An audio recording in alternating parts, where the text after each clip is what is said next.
सबसे ज्यादा टाइम यही लगा सारे क्वेश्चन को अरेंज करने में। चलो पहला Ohm's law, one by one, very important, पहले ही हम कर दे रहे हैं। ओम्स ला भाई सबसे इंपॉर्टेंट है, इसको तो आपको छोड़ के जाना ही नहीं है। ओम्स ला यानी इसी के अंदर आ जाएगा रेजिस्टेंस वगैरह, तो ये वीआईपी है, यानी आपको 2 3 4 नंबर तो देके ही जाएगा भाई। आओ ओम्स ला क्या, the current passing through a circuit is directly proportional to the potential difference. तो इसको जानते हो क्या, लैंग्वेज के फॉर्म में आप ना याद करो, इसको ऐसे याद करो। देखो ये वी और आई का ग्राफ है, समझना, ये V और I। तो सबसे पहले ओम्स ला किसके किसके बीच में रिलेशन बताता है, V और I के बीच में। V यानी आपके पोटेंशियल और करंट के बीच में। ये आपकी स्ट्रेट लाइन जा रही है, इस स्ट्रेट लाइन आपने 9 से ही पढ़ के आया होगा फिजिक्स वगैरह सबके अंदर, यानी V directly proportional to I, यानी जैसे जैसे आप V को बढ़ाओगे वैसे वैसे आपका करंट बढ़ता जाएगा। तो V directly proportional to I। तो अगर जब भी कोई भी डायरेक्टली प्रोपोर्शनल या कोई भी क्या नाम से बोलते हैं, प्रोपोर्शनलिटी कांस्टेंट हटता है तो कोई कांस्टेंट आता है। तो हमने कहा यहां पर एक कांस्टेंट आया जैसे R, तो R क्या है, एक कांस्टेंट है फॉर द गिवन कंडक्टर। जो भी आपका कंडक्टर होगा, जो भी चीजें होंगी उसमें R एक कांस्टेंट होगा। और R रेजिस्टेंस का काम करेगा, क्या करेगा, रेजिस्टेंस यानी रुकावट पैदा करने का काम करेगा। जिस तरीके से आपने पढ़ा है, जब आप आगे चलते हो तो फ्रिक्शन आपको पीछे खींचता है, ऐसे ही जब वायर के अंदर करंट फ्लो होता है तो उसको रोकने का काम कौन करता है, रेजिस्टेंस करता है। चलो आगे देखते हैं, पहले ये इतनी बात होगी। अब जैसे ये पे देखो, ये भाई साहब करंट है, पीछे से ये पावर यानी एनर्जी धक्का मार रहा है, ले भाई जा, ले धड़ाम से, यानी जैसे आप आगे, तो वोल्टेज क्या कहता है करंट से, तू भाई चल। लेकिन ऊपर देखो कौन बैठा है, ऊपर रेजिस्टेंस कह रहा ना, हम नहीं जाने देंगे, तो ऊपर पकड़ कर वो खींच रहा है, यानी रजिस्ट कर रहा है। हमने कहा ठीक है सर, ऐसी बात है, देख लेते हैं। यानी आपके पास क्या आया, V is equal to I R, तो एक फार्मूला आपको मिल गया, V is equal to I R का फार्मूला यहाँ पे ओम्स लॉ आपका मिल गया, V is equal to I R. बात समझ में आई? तो यहाँ पे मैं इसको डब्बे के अंदर बंद कर देता हूं।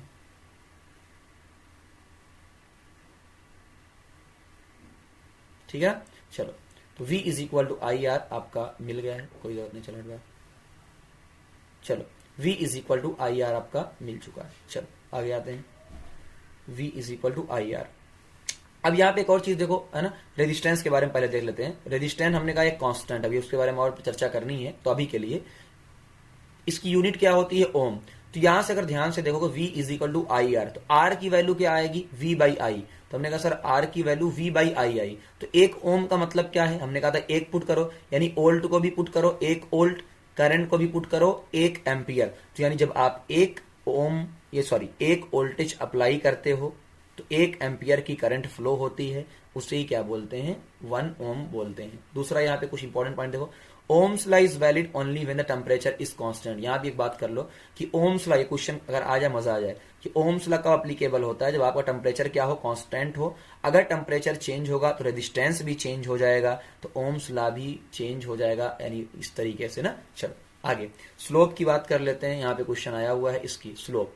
तो हालांकि आपको स्लोप एंगल के फॉर्म में नहीं पढ़ना है, आप जब आगे पढ़ोगे तो आपको स्लोप पढ़ना होता है, बट मैं आपको इतनी चीज बताता हूं। तो स्लोप का मतलब होता है tan थीटा, और tan थीटा का मतलब होता है परपेंडिकुलर बाई बेस। बट आपको ध्यान नहीं देना है कि आपने साइन कॉस tan ये सब पढ़ा नहीं है। तो सबसे आसान चीज, स्लोप का मतलब होता है परपेंडिकुलर बाई बेस। तो आपको पता है ये v क्या है, परपेंडिकुलर, i क्या है, बेस, तो यानी v बाई आई। फार्मूले में चलो, v बाई आई क्या देता है, r।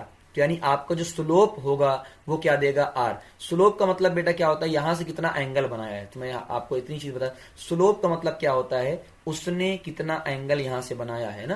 तो यहां मैं लिख देता हूं एंगल, तो उसने कितना एंगल बताया, तो ये यानी एंगल ज्यादा तो स्लोप ज्यादा, और स्लोप ज्यादा तो आपका रेजिस्टेंस ज्यादा। जैसा कि क्वेश्चन देख लो 2019 का, 20 का, और एक बार और आया हुआ है। ये आपको 3 R2 R1 R3 ये आपको दिया हुआ है। अब बताओ सबसे ज्यादा स्लोप, सबसे ज्यादा एंगल किसका दिख रहा है, R3 का। R3 का सबसे ज्यादा है। उसके बाद किसका दिख रहा है, R1 का। R3 के बाद किसका दिख रहा है, R1 का। क्या पूछा है इसने, होल ट्रू, अरे सॉरी यहां पे देखना बेटा, एक गलती है मैंने सोचा था ये क्वेश्चन नहीं आएगा, बट इस तरीके से, चलो इसको मैं अपनी गलती स्वीकार करता हूं ध्यान से। वैसे कोई ऑप्शन है नहीं। अब इधर देखो ध्यान से बेटा, ये V बाई आई है, लेकिन एक ग्राफ इन लोगों ने ऐसा बना दिया है। मैं ग्राफ आपको बना के दिखा दे रहा हूं, है ना, ग्राफ आपको बना के दिखा दे रहा हूं। यहां पे देखो, हालांकि ये मैंने अपने नोट्स के अंदर बनाया हुआ है ये वाला ग्राफ, है ना, मैंने सोचा आया नहीं है, बट इस क्वेश्चन में देखना ध्यान से।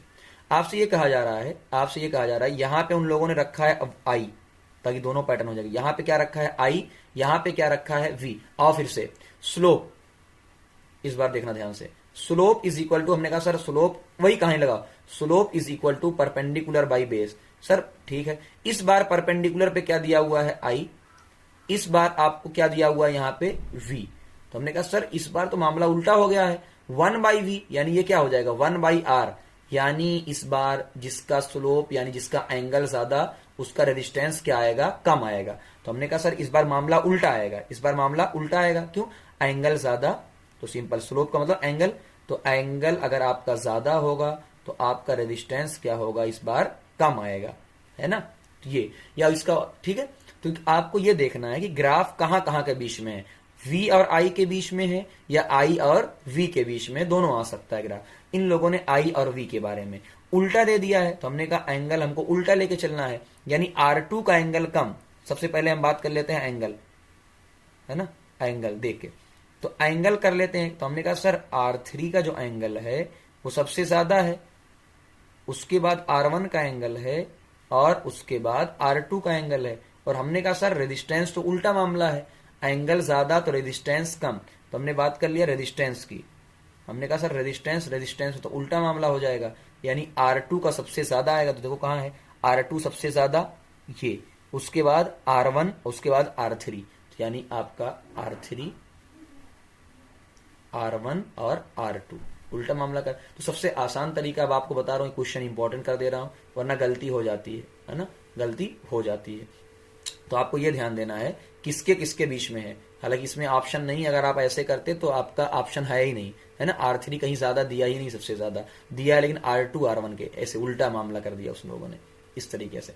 तो आपको ध्यान क्या देना है, इस तरीके से बेटा आपको ध्यान देना है। बात समझ में आ गई होगी आपको, चलो ठीक है ना।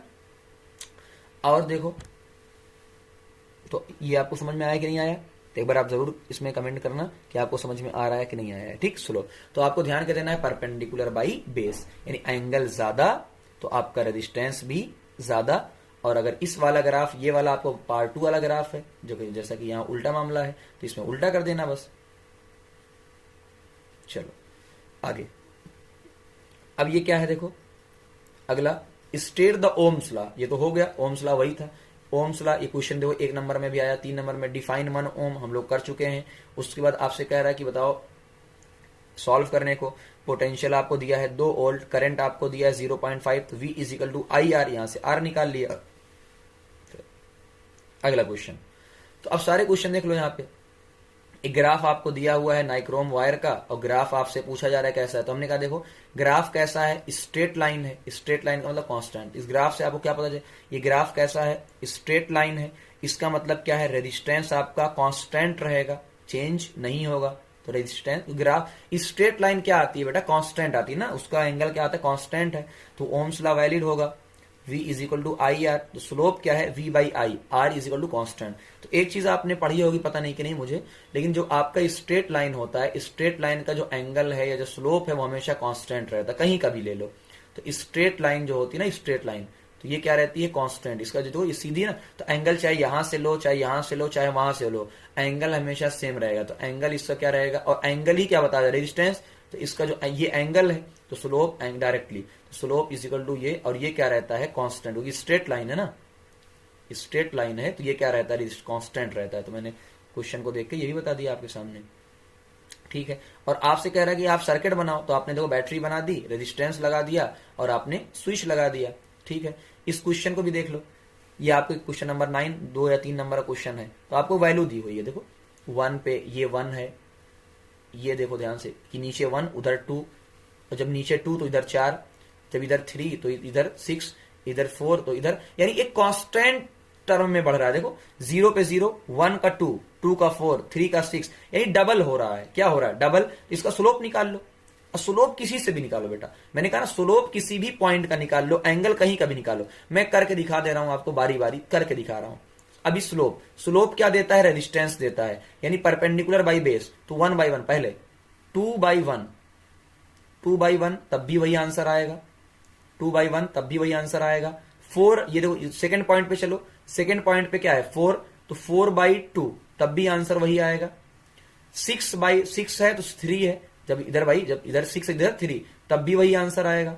जब इधर 8 है तो उधर 4 है, जब उधर 8 है तो 4 है, तब भी वही आंसर आएगा। जब इधर 10 है तो इधर 5 है, तब भी वही आंसर आएगा। यानी आंसर कितना आया उस स्लोप का 2। और यही क्या बताता है, रेजिस्टेंस। तो हमने कहा जो हमने एंगल निकाला r इज इक्वल टू 2, यानी परपेंडिकुलर बाई बेस कितना आया हमारा 2 आया। तो देख लो, है ना। तो कैसे भी निकालोगे आपका वही आएगा। तो यही बोला जाता है कि स्लोप कांस्टेंट होता है। अब आपको समझ में बात आ गई होगी, अब आपको बात समझ में आ गई होगी ना। किसी 2 पॉइंट का निकाल लो, किसी 2 पॉइंट का माइनस करके निकाल लो, तब भी आंसर वही आएगा। बात समझ, किसी भी तरीके से आ गया।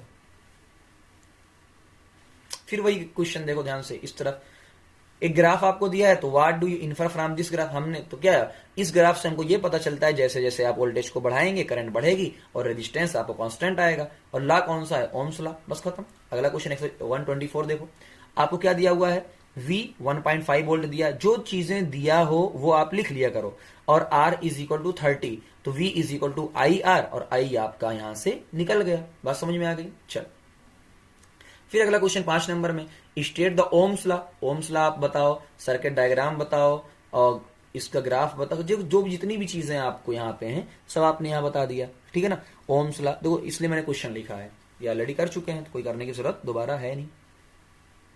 चलो 108 नंबर देखो, 108 नंबर क्या कह रहा है कि name state the law that give relationship between the current through conductor and the potential. तो हमने कहा भाई V और I के बीच में जो लॉ है वो कौन सा है, ओम्स लॉ।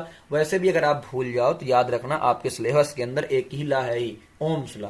कोई किरचॉफ लॉ नहीं है, कोई वोल्टेज लॉ नहीं है, कोई और कुछ नहीं, सीधा क्या है आपका, सीधा ओम्स लॉ है। आगे तो आपको ड्रा द VI ग्राफ, है ना, VI ग्राफ बना दो। उसके बाद आपको नेम बताना है, तो हमने पहले ही कहा था ये इंपॉर्टेंट, देखो वेरिएबल रेजिस्टेंस, और आपका क्या है ये क्लोज की, तो क्वेश्चन आ चुका है ऑलरेडी। 69 देख लो, ग्राफ है, फिर वही सेम चीज आई, ग्राफ है। तो मैंने कहा था आपको यार किसी भी तरीके से आप बनाओ ग्राफ, किसी भी तरीके से बेटा ग्राफ बनाओ, कहीं से भी आपका आंसर कितना आएगा, 2 ओम आएगा। तो देख लो, तो इन लोगों ने क्या किया है, चेंज लिया है ना। 8 और 6 के बीच में चेंज लिया है, तो इधर 4 और 3 के बीच में चेंज लिया। चेंज ना भी लोगे आप तब भी आंसर उतना ही आएगा, 8/4, 6/3, 4/2, 2/1। और जैसे ही आपका रेजिस्टेंस आ गया V is equal to IR, आपका I आ गया।